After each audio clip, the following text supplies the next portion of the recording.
Hola, buenas tardes, Hola. ¿me escucháis? Sí. Hola Ana, ¿qué tal? Bien. Marta, Oriol se ha escondido por ahí. Hola, Hola. Isabel está en ello. Uy, otra peque por ahí. ¿Es tu sobrina también, Marta? Muy La del bien, otro día. muy bien. Voy a ponerme esto aquí por comodidad. Bueno, vamos a esperar. Sigue entrando gente en la sala de espera. Un minutillo. Voy a comprobar mientras que YouTube se esté viendo y escuchando medianamente bien.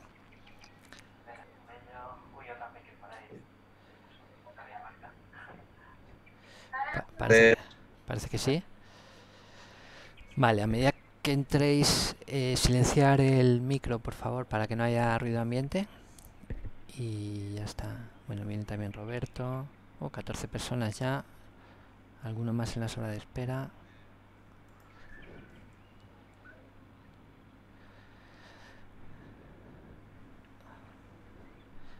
Vale.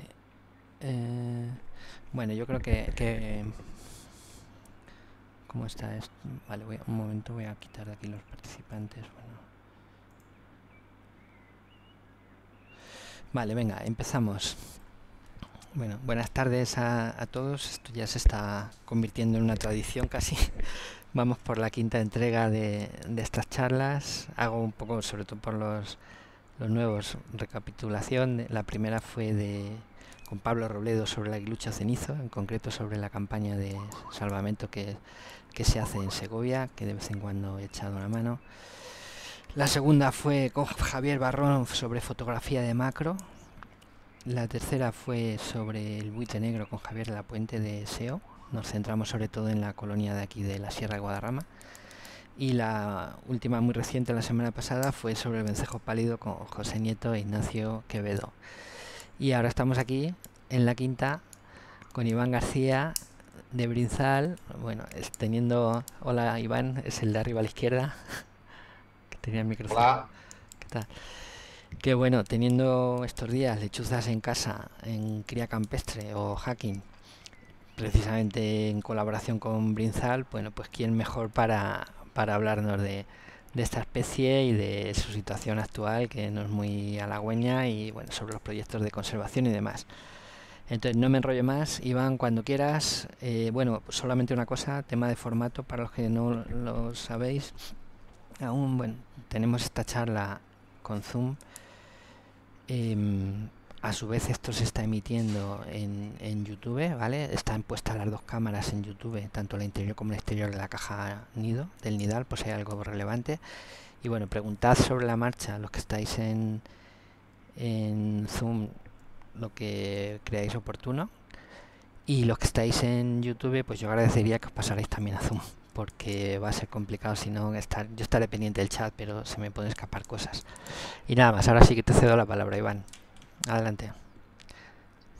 Bueno, pues, ¿se me oye bien? Se te oye estupendamente.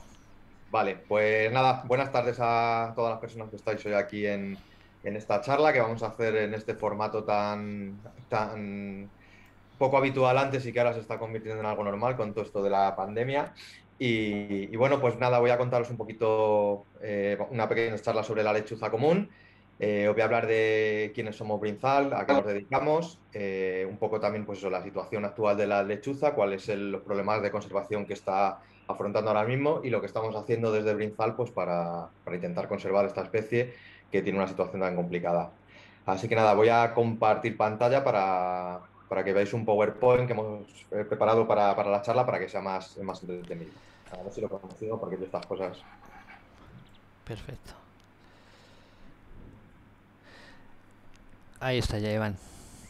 A ver si consigo que se vea entera. No se ve entera, ¿no? No, pero le das a presentación y ya se verá entera. Ahí estás.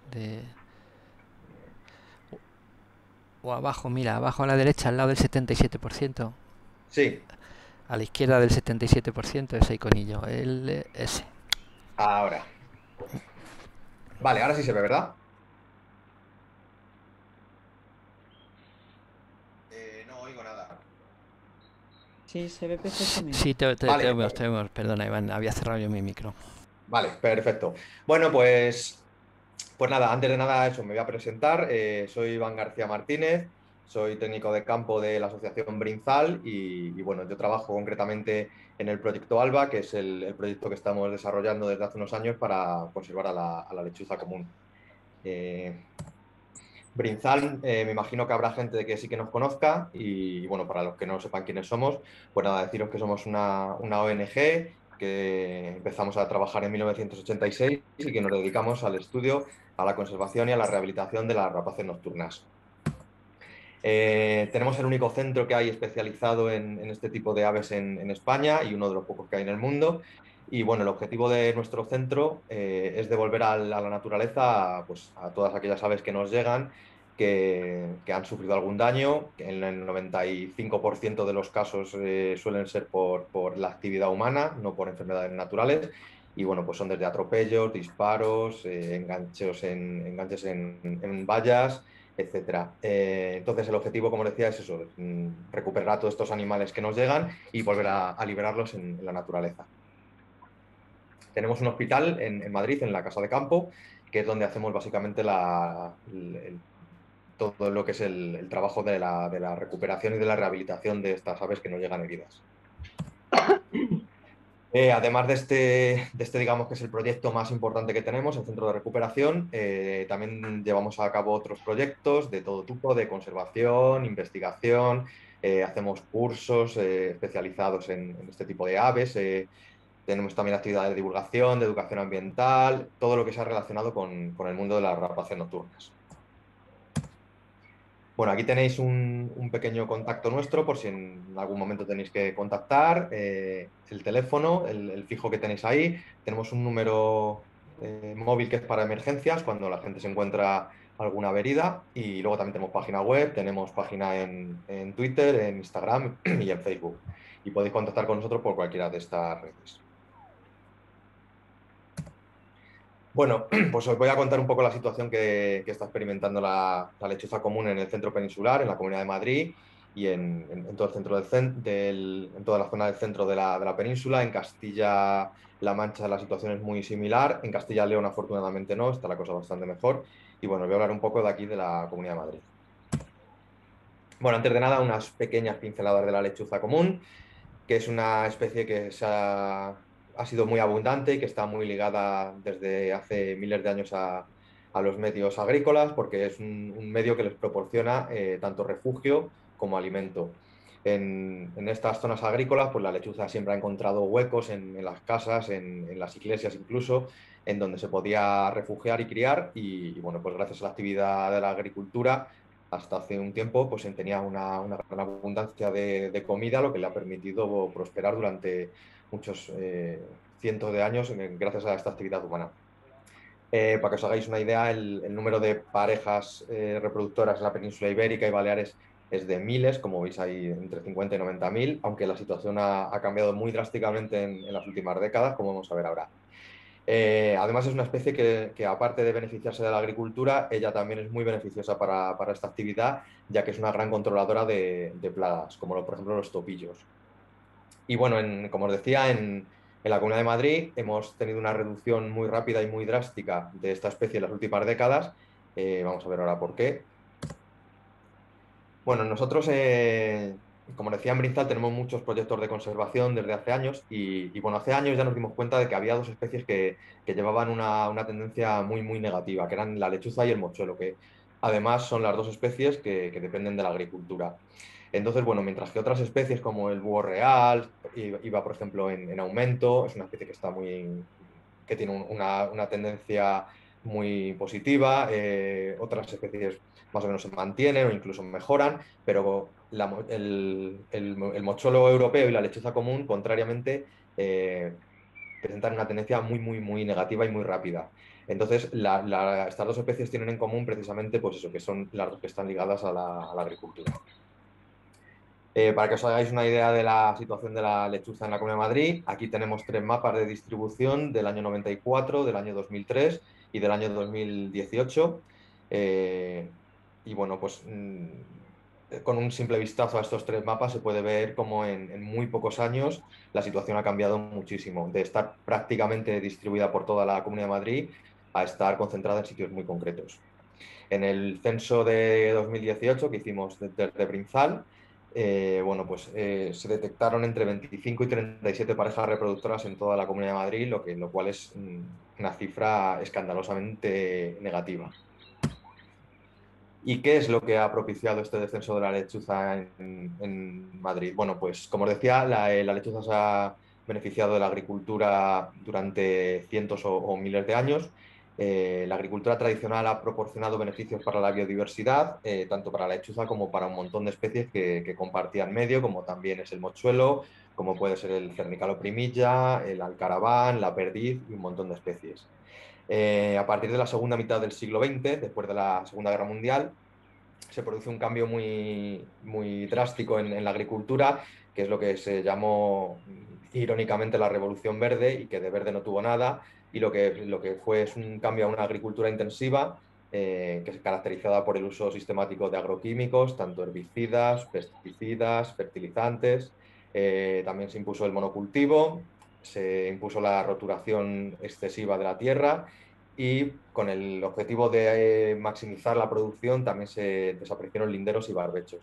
Esta agricultura intensiva lo que ha producido ha sido una pérdida de biodiversidad, y bueno, en el caso de la lechuza, esto además lo que ha provocado es un impacto sobre la reproductividad y el recambio poblacional.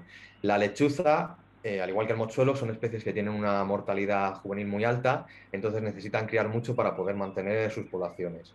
¿Qué pasa? Pues que cuando la lechuza atraviesa una situación en la que cada vez tiene menos comida, bueno, pues se reproduce cada vez menos y los pollos que va sacando cada año salen en peores condiciones, con lo cual la probabilidad de que sobrevivan hasta el año siguiente, que empiezan a reproducirse, se van reduciendo. Cuando esto se va reproduciendo durante muchos años, pues al final las poblaciones colapsan y llega un momento en que empiezan a disminuir abundantemente. Bueno, pues en Brinzal, como ya os decía, hace años nos dimos cuenta de que esta situación era bastante grave y empezamos a trabajar directamente con estas dos especies. Empezamos con un proyecto llamado Un mochuelo en cada olivo en el año 2012, y luego, bueno, pues hemos seguido desde ese año trabajando con estas dos especies. Desde el año 2018 estamos trabajando directamente ya con la lechuza. Empezamos en este año, el 2018, con el programa, perdón, con el proyecto de conservación de rapaces nocturnas ligadas a medios agrarios. Al año siguiente hicimos una segunda fase del proyecto que se llamaba Influencia de los usos agropecuarios en la ecología de las especies silvestres amenazadas, en el caso de la lechuza común. Y bueno, y desde 2020 estamos con la tercera fase, que es la que estamos actualmente, que vamos a ver ahora. Y bueno, todos estos proyectos pues van dirigidos un poco a conocer cuáles son los factores implicados en la disminución de la lechuza, para poner los medios adecuados para su conservación. Como os decía, ahora estamos en la tercera fase de este proyecto, que empezó en el año 2020, que se llama Estudio de los factores limitantes y construcción de un modelo espacial predictivo para la conservación de rapaces nocturnas con tendencias poblacionales regresivas, la lechuza común y el mochuelo europeo. Un título, como veis, muy cortito. Así que nada, directamente este proyecto se conoce más como Proyecto ALBA Fase 3. Para este proyecto contamos con el apoyo de la Fundación Biodiversidad a través del Ministerio, perdón, de la Fundación Biodiversidad, del Ministerio para la Transición Ecológica y el Reto Demográfico, de la Fundación Montemadrid y de CECABANC. Vale. El objetivo de este proyecto es optimizar los refuerzos de conservación en la recuperación de las poblaciones de lechuza común. Y bueno, como os decía, pues básicamente lo que queremos es identificar los factores que están propiciando el descenso de la lechuza, conocer de qué forma el hábitat que lo ocupa influye en su reproducción, y que lo que queremos también es conocer las áreas que son óptimas para el establecimiento y la supervivencia de esta especie. Lo que queremos es que cuando se hacen esfuerzos de conservación podamos saber dónde podemos tener más éxito. Es decir, si liberamos pollos de lechuza que han nacido en cautividad, pues queremos saber en qué zonas podemos liberarlas con más garantías de supervivencia para ellas. Y bueno, toda esta información lo que queremos también es obtener unas directrices que se puedan aplicar y trasladarlas a las administraciones públicas, como ya hemos hecho en otros proyectos, para que se tomen las medidas necesarias para la conservación de esta especie. Iván, un inciso. Bueno, ya lo habéis visto el mensaje, todos los habituales lo sabéis, no tengo la versión profesional de Zoom, con lo cual cada 40 minutos nos echa, ¿vale? De la reunión simplemente volvéis a entrar en el mismo enlace y listo. El enlace está puesto, por ejemplo, en YouTube en el mensaje fijado y los demás, pues ahora lo pongo en el chat de aquí, ¿vale? Sigue Iván, perdona, simplemente Nada, sin era problema. recordar eso. Bueno, pues estos, como veis, son un poco los objetivos del proyecto y ahora os voy a contar así rápidamente qué es lo que estamos haciendo.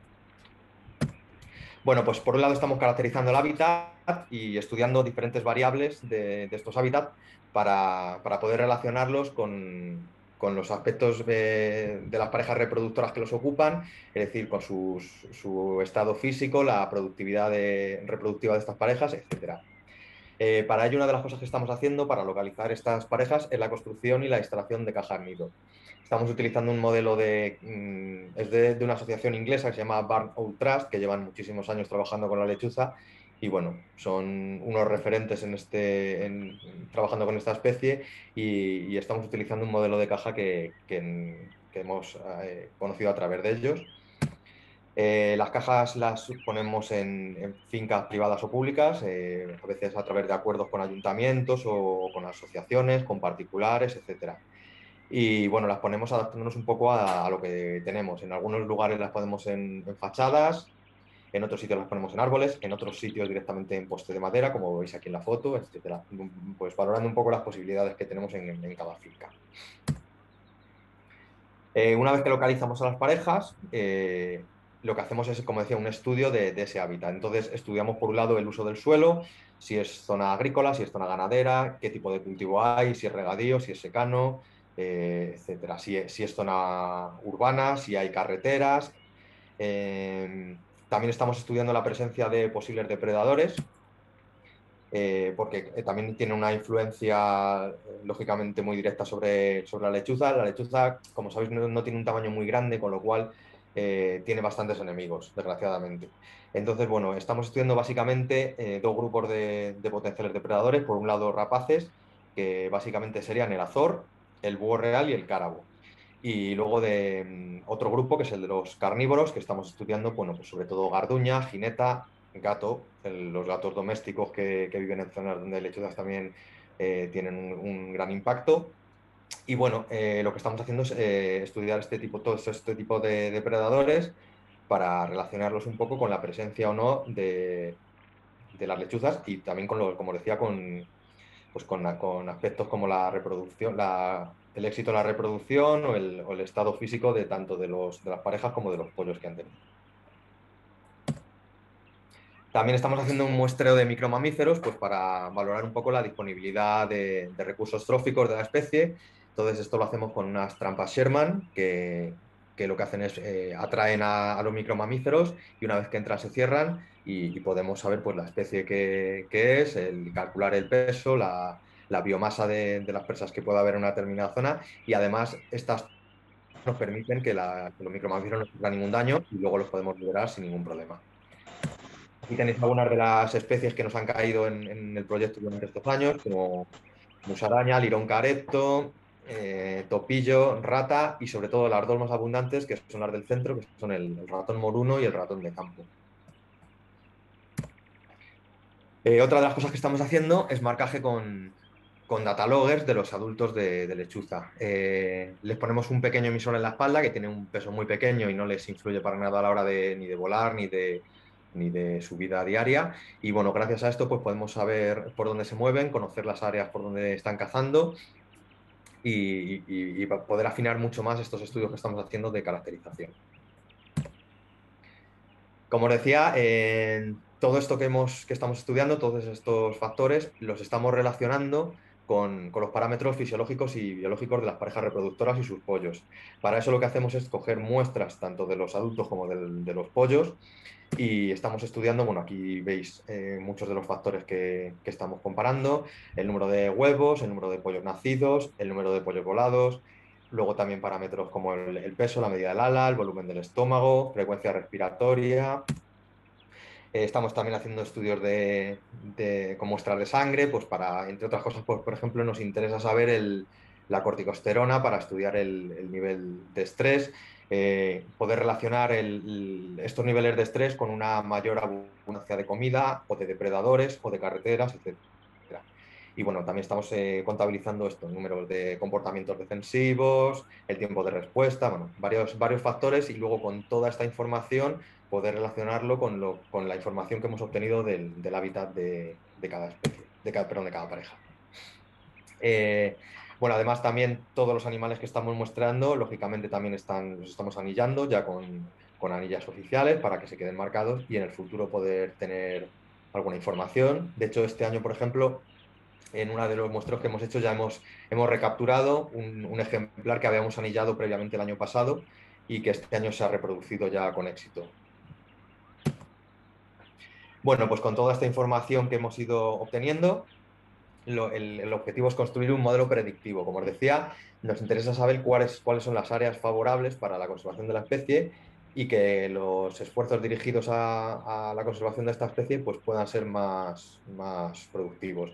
Es decir, no tiene sentido que liberemos lechuzas en zonas donde sabemos que no van a poder prosperar, pues ya pueda ser porque hay muchas carreteras, porque no tienen comida, porque hay muchos depredadores, etcétera.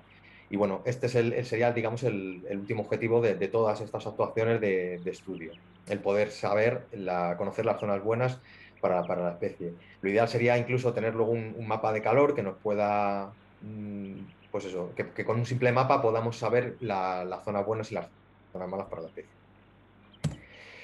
Y luego, por último, bueno, pues creemos que es muy importante la transferencia de toda esta información a entidades públicas y privadas que están implicadas en la conservación de la especie, también en el diseño de la PAC, que en el caso concreto de la lechuza tiene un impacto muy importante debido a que, como os decía, es una especie muy ligada a los medios agrarios.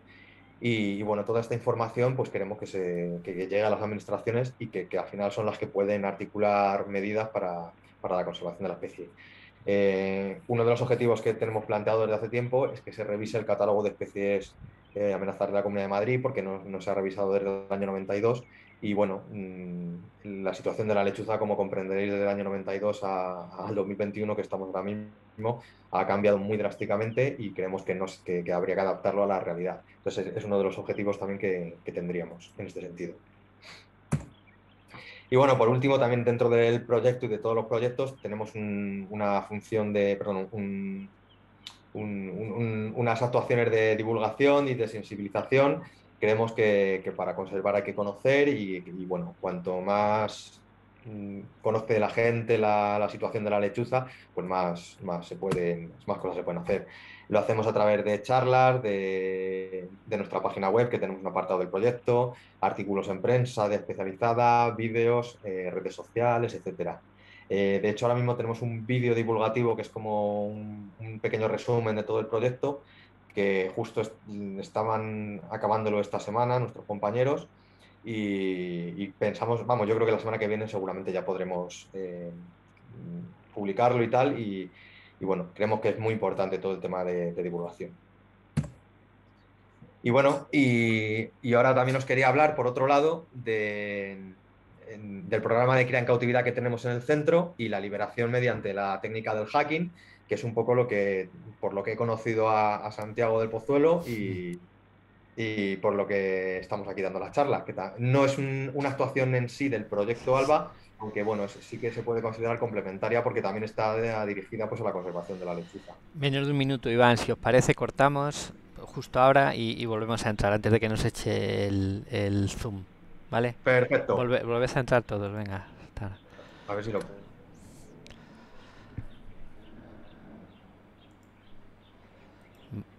Vale, estoy ya, lo de YouTube, estoy activando una nueva reunión.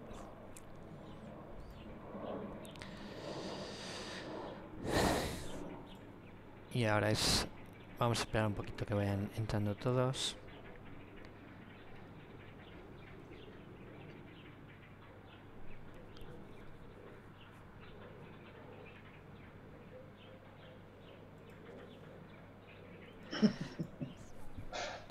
Venga, un poquito más. Y según entráis, id desactivando el micro si no vais a comentar nada justo ahora, por favor, para evitar ruido ambiente.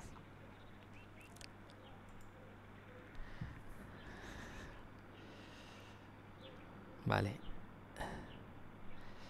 Ya está por aquí Iván, por lo que veo. Vamos a esperar un poquito, que sigue entrando gente.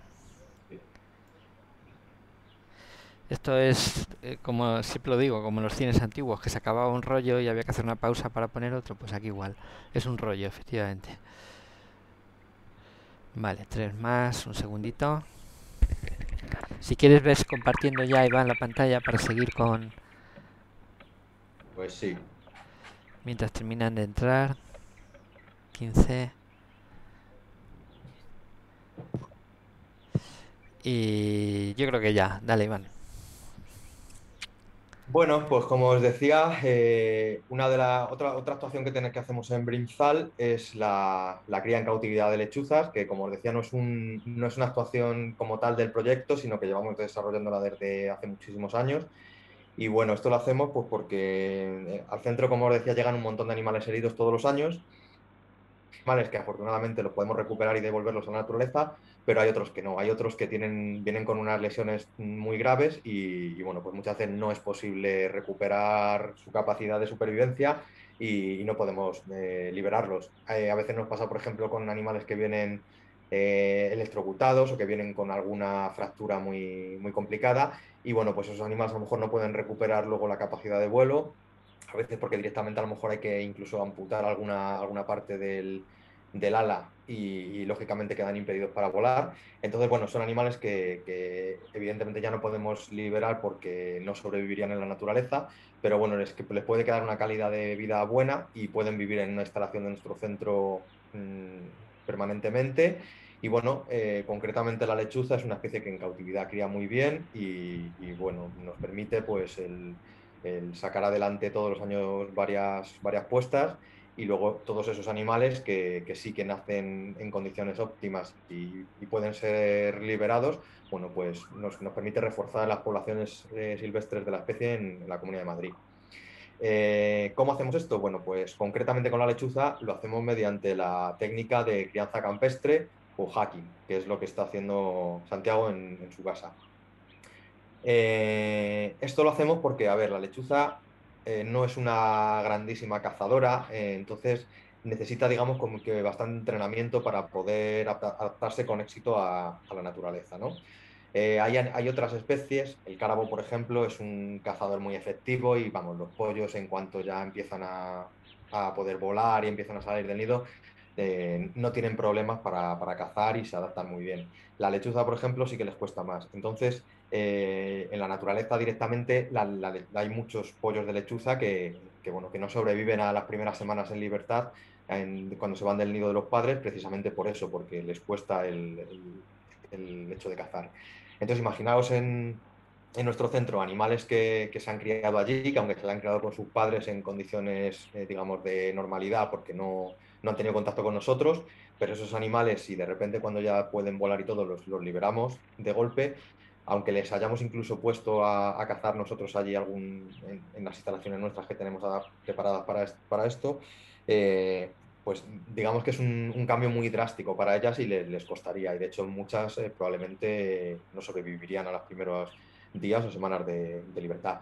Entonces lo que se hace es esta técnica, que es una liberación blanda que se llama, que es que los animales van saliendo poco a poco del nido, como lo harían, digamos, un poco más en la naturaleza, del nido de los padres, no se van de un día para otro.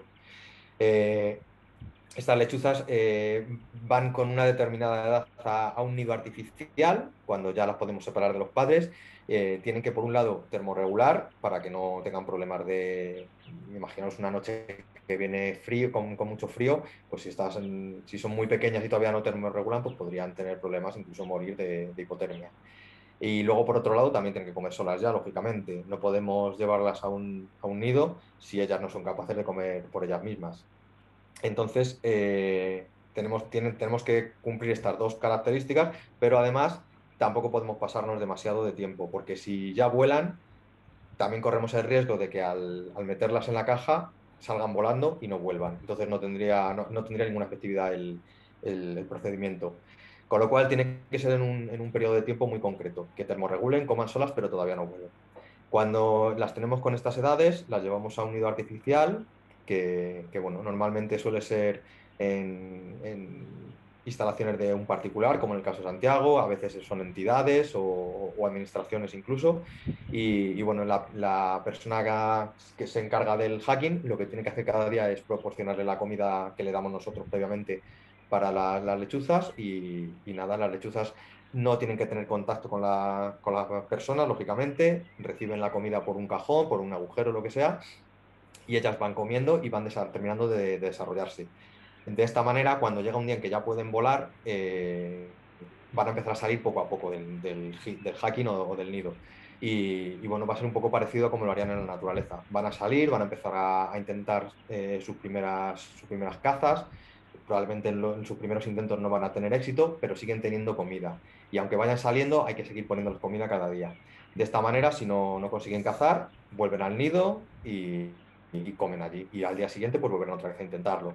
Y de esta manera van perfeccionando su técnica de caza hasta que por fin se adaptan y van comiendo directamente ya de lo que son capaces de cazar ellas solas.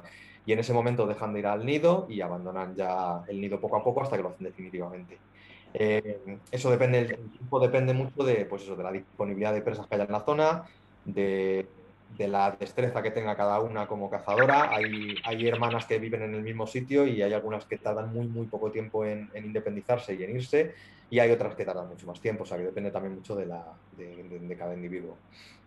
Y bueno, de esta manera, pues como os decía, las lechuzas, una vez que han abandonado ya el nido, han tenido un entrenamiento previo de caza que aumenta sus posibilidades de supervivencia. Aún así, es una especie que tiene mucha mortalidad juvenil y llegan pocos ejemplares al año siguiente, que es el primero en que se reproducen. Pero bueno, con esta técnica de liberación sí que se aumentan las posibilidades de su supervivencia. Y nada, como os decía, es un sistema muy sencillito, es simplemente una caja de madera que simula un nido en el que tienen una entrada, como veis aquí en la pantalla. Tienen también una puerta o un cajoncito por donde se mete todos los días la comida y poco más. Y nada, aquí tenéis una lechuza que además esta foto es de antes de ayer. Esta es las últimas que hemos metido en un nido. Esta concretamente es una puesta de 4 pollos que hemos llevado a una finca que está en Colmenar Viejo, que es de una granja de cabras, Suerte Ampanera, no sé si la conoceréis, que colaboran con nosotros ya desde hace tiempo y bueno, este año les hemos llevado ya 4 pollos para que terminen su desarrollo allí y si hay suerte, pues que se establezcan por la zona. Aunque luego, bueno, el hecho de hacer un hacking tampoco es sinónimo de que las lechuzas se queden porque la dispersión de los pollos es muy variable y hay dispersiones hasta de 400 kilómetros del sitio donde se han liberado o donde han nacido a donde se han establecido después. Iván, Sí. perdona, ¿cuánto tiempo suelen estar en hacking las lechuzas? ¿Cuánto tiempo de disfrutar de ellas aquí Pues con Santiago? depende de lo buenas cazadoras que sean. Cuanto mejores cazadoras sean, menos tiempo vais a poder disfrutarlas. A ver, en principio las llevamos a casa de Santiago. Yo creo que la más pequeña tenía 28 días cuando la llevamos. Que es más o menos la fecha que son los días aproximados con los que es ideal meterlas en el hacking, por lo Sí, que os decía no antes. llegaba al mes, sí. Fue el día Claro, 14 menos, tenía de 23, 24 días, la pequeña. no, más tenía. Del 8 de marzo al 14 de abril que entraron, por ahí le anda, Iván. Sí, bueno, por ahí. 8 de Bueno, marzo tengo ya anotado, vamos, que nacieron, que nació la pequeña. Perdona, la grande. Vale, perdona, me he liado con las fechas. Ahora compruebo, sigue. pues eso, hay que meterlas más o menos con esa edad, con aproximadamente un mes, pues eso, para que coman solas, termorregulen y tal, pero todavía no huelen. Y bueno, los primeros vuelos más o menos empiezan a dar a los 45 días. Entonces, luego ya depende, como decía, depende mucho del sitio, de la disponibilidad de caza que tengan y de lo buenas cazadoras que sean. Ha habido lechuzas que se han ido yo qué sé, en muy pocas semanas desde que han empezado a salir del nido. Y yo recuerdo una que tuve yo en mi casa hace ya años que estuvo mucho tiempo en el nido, vamos, estuvo viniendo a la caja, no me acuerdo exactamente pero mucho tiempo, o sea, meses después. Y ya os digo, normalmente suelen ser aproximadamente, no sé, unos 2 meses desde que las llevamos al nido, aproximadamente, pero puede ser semanas arriba, semanas abajo. Gracias. Nada. Y nada, digamos que la presentación así que os quería hacer ya está aquí todo visto. Así que nada, ahora ya preguntas que tengáis, dudas y lo que sea. Yo te... Buenas tardes, Iván. Buenas tardes. Una pregunta. Sé que antes has comentado que todos esos ejemplares que tiene, bueno, que os llegan heridos o por cualquier tipo de accidente, se les intenta dar la mejor vida y demás. Hasta ahí perfecto.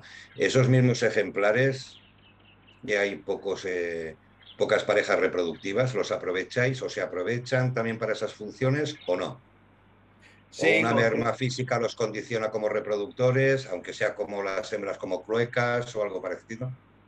a ver, con la lechuza concretamente sí que nos interesa, pues precisamente por eso, por la situación que tienen, nos interesa todo lo que podamos hacer de cría en cautividad es interesante para la especie.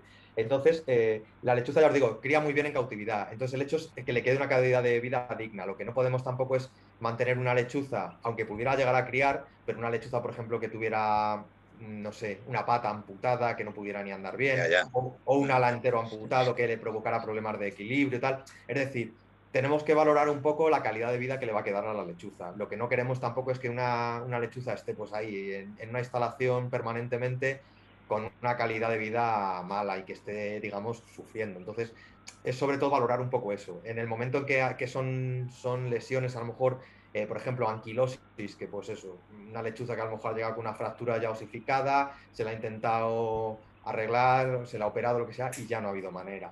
Bueno, pues esa lechuza, aunque no pueda volar, le puede quedar una calidad de vida muy digna y puede, incluso hay muchas que vuelan por la instalación perfectamente y bueno, esas evidentemente se quedan allí en el centro pues para criar. Y de hecho, encima la lechuza tiene algo que nos viene muy bien, que es que pone varias puestas al año cuando tienen comida.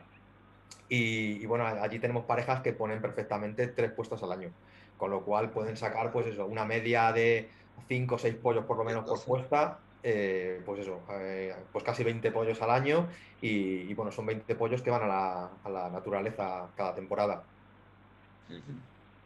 Vale, gracias. Gracias a ti, Ángel. A Hola, ver, buenas. Hola, Sí, Estefanía, ¿qué tal? hola, no ¿Se te me veo, a oye? ver. Sí, Mira, dos preguntas, porfa. Una, estabas hablando de la Comunidad de Madrid, con lo cual quería saber en España qué estado de conservación tiene. Y la otra, estabas hablando sobre patrones, entonces supongo que esos patrones iban dirigidos a aumento o disminución de la población. ¿Y cómo hacéis esos patrones? ¿Con programas R, con SIG, con... ¿Cómo? vale. A ver, lo primero, lo de la distribución, es muy irregular en España ahora mismo. O sea, cambia mucho de unos lugares a otros. Por ejemplo, en Castilla y León la situación es bastante buena. O sea, hay mucha lechuza, tienen muchísima comida, sobre todo cuando hay explosiones de topillo, por ejemplo, bueno, pues tienen muchísimo éxito reproductivo y de hecho hay varias asociaciones que están trabajando con el tema de lechuza en Castilla y León y la cosa está muy bien. De hecho, ahí tienen un éxito de ocupación de cajas nido muy alto en Valladolid, en Salamanca, en Zamora, etcétera. En otras zonas de España también, pues la cosa está bien, o sea, me refiero por Donde ejemplo, haya, o sea, donde haya agricultura extensiva estará mejor, supongo.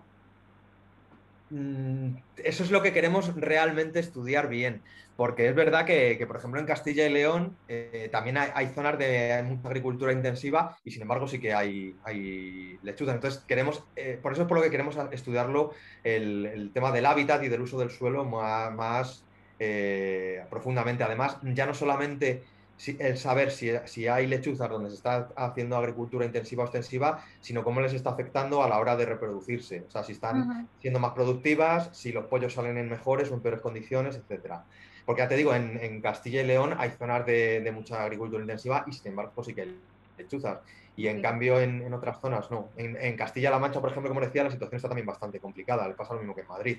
En alguna zona que trabajamos de Guadalajara o de Toledo, pues la cosa no está tampoco muy boyante. En Guadalajara concretamente bastante mal. Está la cosa muy parecida a Madrid. Entonces es una de las cosas que queremos hacer. Y en cuanto a los patrones, la idea es hacerlo con un SIG. Estamos metiendo todos los datos y luego con la idea, con un SIG, poder sacar todo ese tipo de información. Ok. Muchas gracias. Nada, gracias a ti.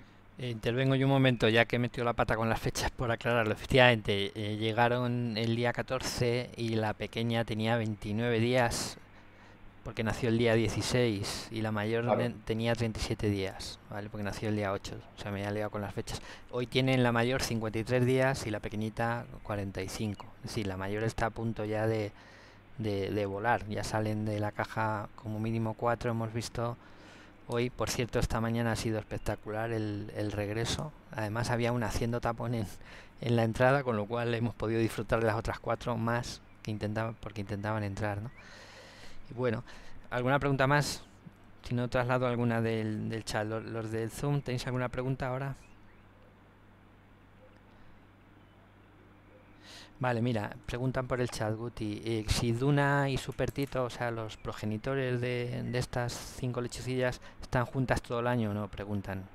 Sí, sí, las parejas las mantenemos allí durante todo el año, las mismas parejas juntas, sí. Vale, y Ana Una- Carmen, un segundo, Ana, perdona. Ana Carmen pregunta Sí. también si al ser el único centro de recuperación de rapaces o de lechuzas en España, si os llegan de todas las regiones de España. Normalmente no, o sea, normalmente nos llegan de Madrid, pero también en algunos centros de recuperación de otras provincias de España sí que nos han mandado algunos ejemplares. A veces, no, por ejemplo, sí que nos mandan de ejemplares irrecuperables para el programa de cría en cautividad. Por ejemplo, tenemos, ¿quién era? Duna me parece que me parece, si no recuerdo mal, venía de Salamanca. Sí, eso me Eh, contaste. sí, es que como tenemos unas cuantas, Claro, no claro. recuerdo cuál era, pero creo que era Duna, me parece que venía de Sí, Salamanca. eso es. Claro, entonces hay veces que, por ejemplo, en algún centro de recuperación de cualquier otra provincia les llega algún ejemplar irrecuperable que no se puede liberar tampoco y nos consultan si nos interesaría, por ejemplo, el que nos lo mandaran para nuestro programa de cría en cautividad. Y de hecho, por ejemplo, con Salamanca sí que tenemos bastante contacto, pues, tenemos allí a un amigo, saludos Miguel, si lo estás viendo. Y nada, y pues Miguel, por ejemplo, sí que nos ha mandado ejemplares de allí de lechuza que se han quedado como irrecuperables. Entonces, a nosotros nos venían bien como para formar parte del stock de reproductores y nos los han mandado, sí. Y luego también ha habido algunas veces que nos han mandado algún ejemplar para intentar recuperarlo, pues porque a lo mejor es una especie que en algún sitio no están muy habituados a tratar y nos lo han mandado desde algún otro sitio, sí.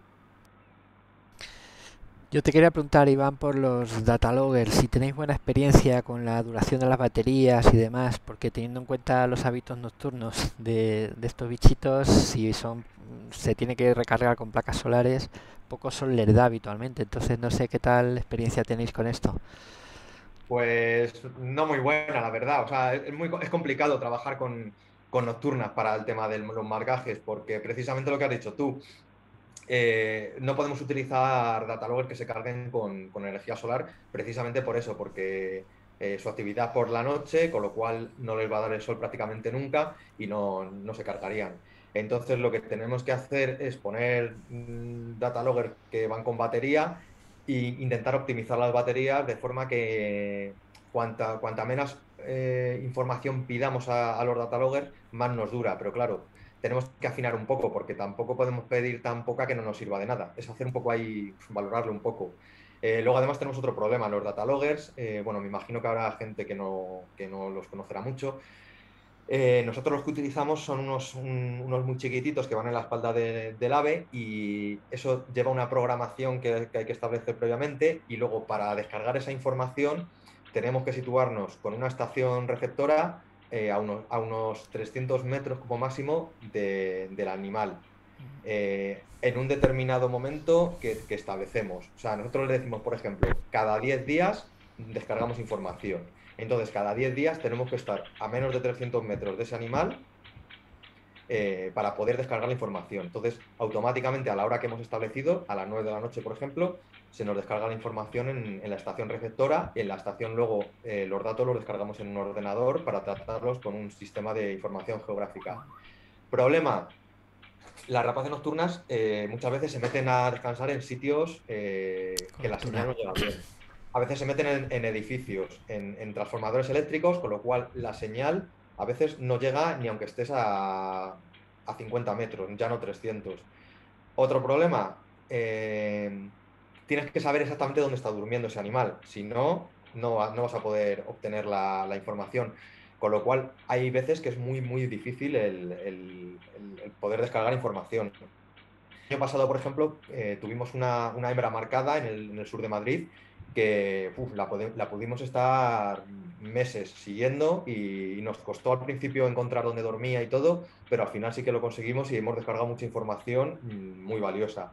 Pero ha habido, por ejemplo, otros animales que hemos tenido poca información, incluso ha habido alguno que no hemos tenido nada, porque el animal se metía a dormir en algún sitio que no era fácil, o sea, no podíamos detectar la señal y no hemos tenido ningún posicionamiento del emisor.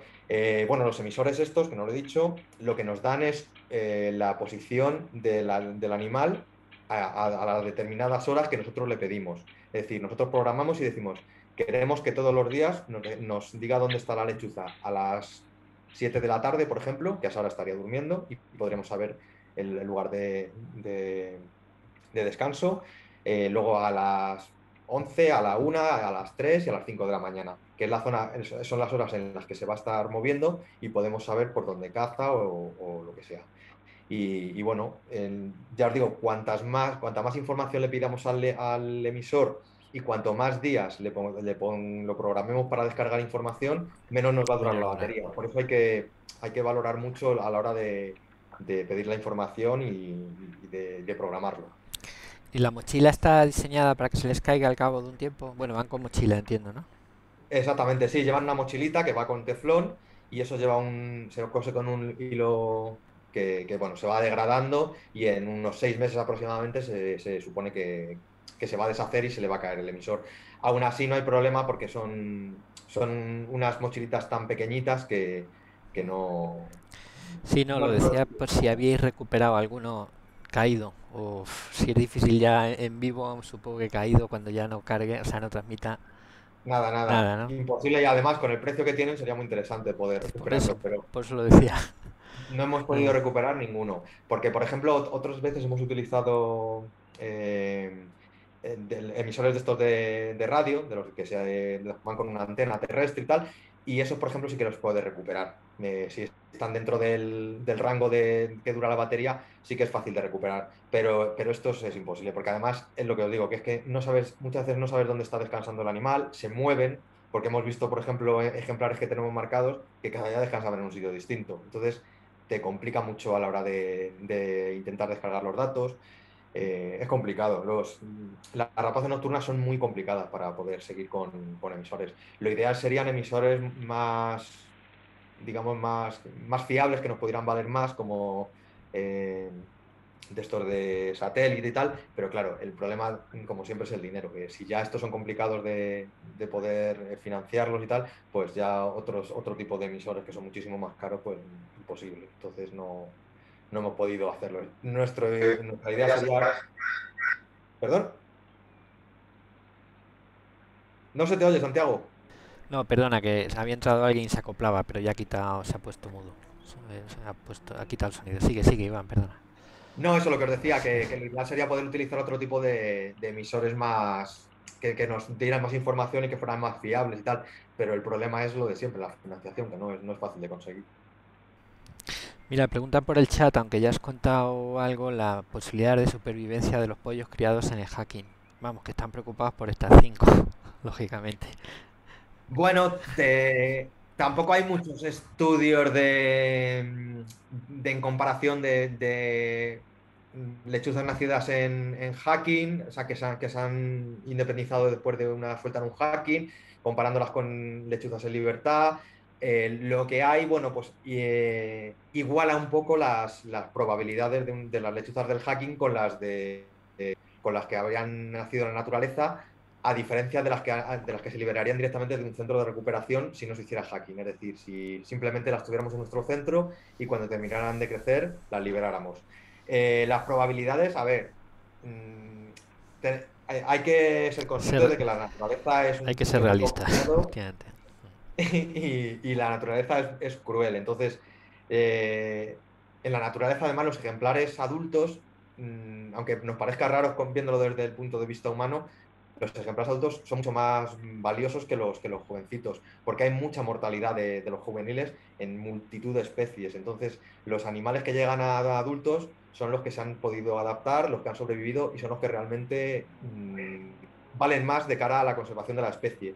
Entonces, bueno, en la lechuza concretamente hay muchísima mortalidad juvenil y desgraciadamente de los 5 pollos que están ahora mismo en el hacking, pues no sabemos los que van a llegar el año que viene a reproducirse, pero vamos, si llegaran 2 o 3 sería un notición, así es. Yo firmaba ahora mismo que 2 de ellas se reprodujeran el año que viene, ya os lo digo. Yo también, y si una de ellas se quedara aquí ya sería la leche. Más preguntas. Los de Zoom. Si no, yo dale, te Ana. pregunté a ti, Santiago, por la pareja. Las parejas cuando se encuentran que los pollos les desaparecen antes de las fechas normalmente previstas por la naturaleza, ¿qué sensación os dan a vosotros cuando las veis que no tienen ya a sus pollos?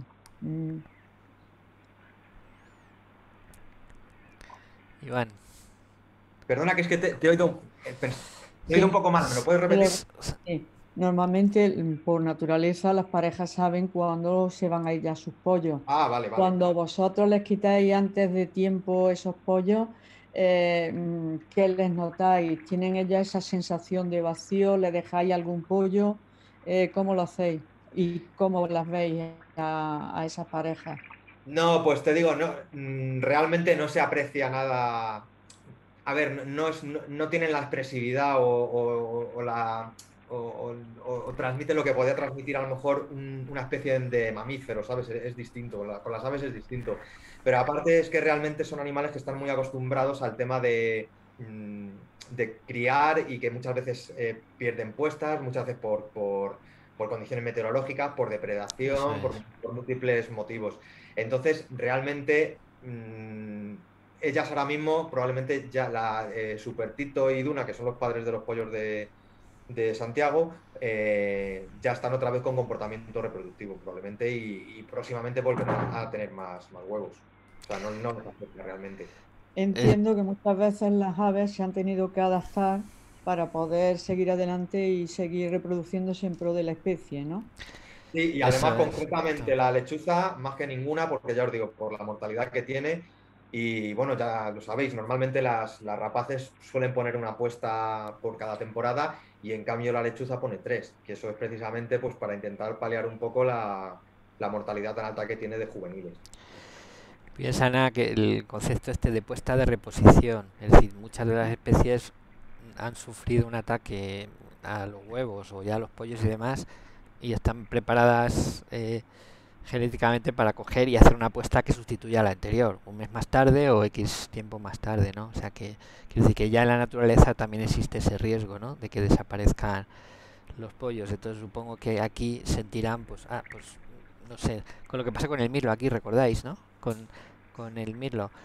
Bueno, que por cierto ya ha tenido una primera puesta, aquella fue la segunda y ahora están otra vez con la segunda. Pues las urracas se comieron los pollitos, pues oye, sufrirán como sufre todo el mundo, pero se ponen a otra ya. Gracias. Nada. ¿Más cosas? Mira, está preguntando Honorio si estabas por el chat, perdón, por el Zoom, o es que no ha podido volver a entrar.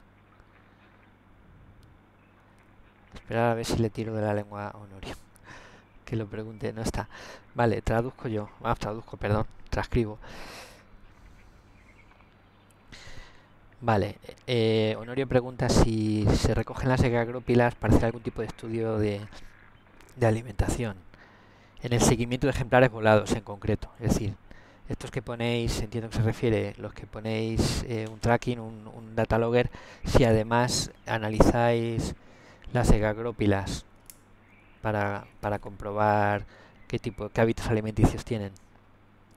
Sí, sí que hemos hecho recogida de agrópilas y vamos, no solamente de ejemplares que hemos marcado, sino también de algunos que hemos localizado salvajes dentro del estudio que estamos haciendo del hábitat y de la abundancia de comida que tienen alrededor y tal. También hemos estudiado para ver qué tipo de presas consumen, porque también es cierto que en los muestreos que se hacen de micromamíferos no salen todas las presas que consumen las lechuzas. De hecho, en un estudio que hicimos hace 2 años, una de las partes que hicimos dentro del proyecto ALBA fue analizar egagrópilas. Y bueno, estas egagrópilas, había una parte importante, por ejemplo, de topillo. Y topillo, en cambio, de las capturas que hacemos nosotros de micromamíferos, caen, creo que han caído 2 en todo este tiempo. El tema es que, claro, los topillos, por ejemplo, no entran bien a las trampas Sherman por el tipo de cebo, porque además son animales que van bajo tierra, básicamente, y tal, y no caen fácilmente en las trampas. Entonces, si nos guiáramos solo por lo que nos caen en las trampas de micromamíferos, por ejemplo, el topillo prácticamente no existiría en la dieta de la lechuza. En cambio, gracias al estudio de las egagrópilas, hemos visto que tiene un peso muy importante, vamos. El topillo y el ratón moruno y el ratón de campo básicamente componen la mayoría de la dieta de la lechuza, por lo menos que hemos estudiado nosotros en esa zona. Con los hacking alguna vez sí que hemos hecho algo también, de coger el agropilar de ejemplares que hemos soltado en hacking, pues para ver un poco también su alimentación y gracias a eso, por ejemplo, hemos visto de alguna lechuza que hemos liberado nosotros, que hemos encontrado agrópilas con presas distintas a la que le proporcionábamos nosotros, con lo cual sabíamos que estaban también cazando, etcétera. Sí, eso podemos intentar hacerlo aquí si vemos que vuelven con presas capturadas por ellos, pues claro, echaremos un vistazo a las egagrópilas. Es lo bueno de las cámaras, ¿no? Que 24 horas, que te permite ver ese tipo de cosas. No, la verdad es que es un lujo lo de la monitorización que tienen estas lechuzas con las cámaras 24 horas y además la calidad de la grabación y la calidad de las imágenes que hay es brutal. Vamos, nunca hemos tenido tanta información con pollos en un hacking como con estas, vamos. Ya. Una pena, la cámara interior entró un poquillo, un día de mucha lluvia, entró un poquillo de agua y se embarraron, se mojó la alita y mancharon la cámara. Y bueno, la he limpiado ya un par de veces, la volveré, la interior me estoy refiriendo, la que veis ahí abajo a la izquierda, los que estáis en YouTube. Pero bueno, sí, la verdad es que dentro de lo que cabe se ve razonablemente bien.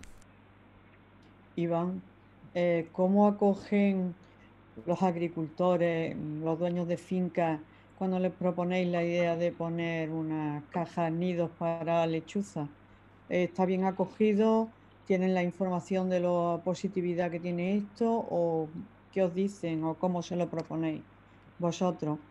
Sí, concretamente el tema de cajas nido y tal, normalmente, vamos, prácticamente todas las personas que se lo proponemos nos dicen que sí, que no hay ningún problema. A ver, es una medida que no tiene ningún impacto sobre la producción y sobre nada, sino en todo caso al contrario, porque le puede beneficiar a la hora de controlar plagas como topillos, etcétera. Y vamos, normalmente cuando lo hemos propuesto en alguna finca que nos interesaba por algo y tal, los agricultores siempre han estado por la labor y tal. Y de hecho muchas veces también son ellos mismos los que nos contactan para decirnos que si podíamos poner cajas nido en sus fincas o lo que sea. Sí. Nada, para este tipo de cosas nunca hay problema, vamos, siempre lo facilitan y vamos, no ponen ningún problema. Yo puedo contar un par de casos en los hacking que he participado anteriormente, aunque no tan intensamente como ahora, ni mucho menos. El primero fue una granja de un pariente de un compañero de SEO Guadarrama, y encantador de la vida, vamos, de tener ahí a las lechuzas. Y el otro fue una hípica que también estaba en mitad del campo y lo mismo, vamos, lo acogieron bastante bien en ambos casos, vamos. De hecho, el de la hípica repitió, lo que pasa es que repitió con cernícalos. O sea que bueno, tiene muy buena acogida. Sí, sí. Con el tema de los cernícalos muchas veces han regalado camisetas y a ellos les encanta. Con una cacha de camisetas felices tienen ahí protegidos los cernícalos o la especie que proponga la asociación que sea y van fenomenal. Suelen responder de forma positiva por lo que yo he oído y visto. Muy bien. ¿Más preguntas o comentarios? Los de Zoom, los de YouTube, aunque tardan como un minuto en escucharme. Bueno, pues a ver, quedan 4 minutos hasta el próximo corte. Va a ser la más rápida de las charlas. ¿Quieres Una contar? rápida, si puede... Dale. Una rápida, si puede ser. Hola, ¿qué tal? Hola. Una cosilla. Con el tema de las zonas en las que, bueno, pues se ve que hay más o que hay menos lechuza, etcétera, etcétera. El tema del tipo de cultivo, no ya de si, o sea, no me refiero si es extensivo o no, pero el tema del tipo de cultivo en sí, es decir, el que sea cereal, frutales, etcétera, etcétera, ¿eso lo tenéis un poco también estudiado y visto en cómo influye? Sí, claro. Es uno de los factores que estamos estudiando bastante detenidamente. No solamente si es una zona agrícola o ganadera o si es una zona urbana, sino también si es una zona agrícola, qué tipo de cultivo hay, porque claro, no es lo mismo que haya cereal a que haya un olivar o que haya maíz, porque hay zonas, por ejemplo, que incluso aunque haya mucha disponibilidad de alimento, a lo mejor no tienen capacidad para cazarlo. Por ejemplo, en un maizal, una lechuza difícilmente va a poder capturar roedores que aunque hubiera dentro del propio maizal. Entonces ahí también hay que estudiar también el tema de linderos, de barbechos, es un poco todo, hay que verlo todo como en conjunto. Y claro, evidentemente los tipos de cultivo son muy, muy relevantes, está claro. Entiendo que el cereal es uno en los que será, no sé, en un principio, por el tema del grano, tal vez a lo mejor falta de depredadores porque no es el hábitat típico, porque has dicho de la azor, la garduña, etcétera, etcétera. Entiendo que será a lo mejor de los más positivos, ¿no? Sí, a primera vista, por lo que estamos viendo, las zonas de cultivo de cereal tienen esas ventajas, pues que tienen bastante presencia de micromamíferos que le vienen bien para comer y luego además, si no son sitios muy, o sea, al ser sitios muy abiertos normalmente, pues no vamos a encontrar azores o cárabos como podemos encontrar en zonas más cerradas. Entonces es un sitio que en principio sí que les beneficia. El tema también es la presencia no de lindes, porque hemos visto zonas donde hay cereal pero no hay lindes y bueno, la disponibilidad ya de presas ahí ya varía bastante. Ya hemos encontrado muchas zonas donde no hay tanto micromamífero como a lo mejor a primera vista podíamos sospechar. O sea, el tema de los barbechos y de los linderos y de las manchas de vegetación natural son muy, muy importantes. Muy importantes. Muy bien, muchas gracias, Iván. Gracias a ti, Manuel. ¿Algo más? ¿Queréis? Queda 1 minuto 20 según el contador del Zoom. Lo digo por si renovamos una sesión más o lo damos por finalizado. No sé si se me habrá pasado antes el dato. ¿A qué edad empiezan ya a ser adultos y a poder reproducirse? Si lo has dicho antes, se me ha ido. Pues a partir del siguiente año al nacer. Es decir, las que tiene Santiago ahora mismo allí en la caja, el año que viene, por estas fechas ya podrían reproducirse. Gracias. Vale, pues venga, para no andar con más cortes, nos despedimos ya si os parece. Las lechucitas van a cenar en un rato, vamos, en cuanto cortemos aquí. Y muchas gracias a todos por asistir y sobre todo a Iván por compartir con nosotros su experiencia y conocimientos en todo esto. Así que venga, que se va a cortar. Hasta otro día. Muchas gracias a todos. Muchas gracias, Iván. Muchas gracias, Iván. Gracias a todos, un saludo. Saludos. Gracias. Venga, corto ya, ¿eh? Hasta luego. Adiós.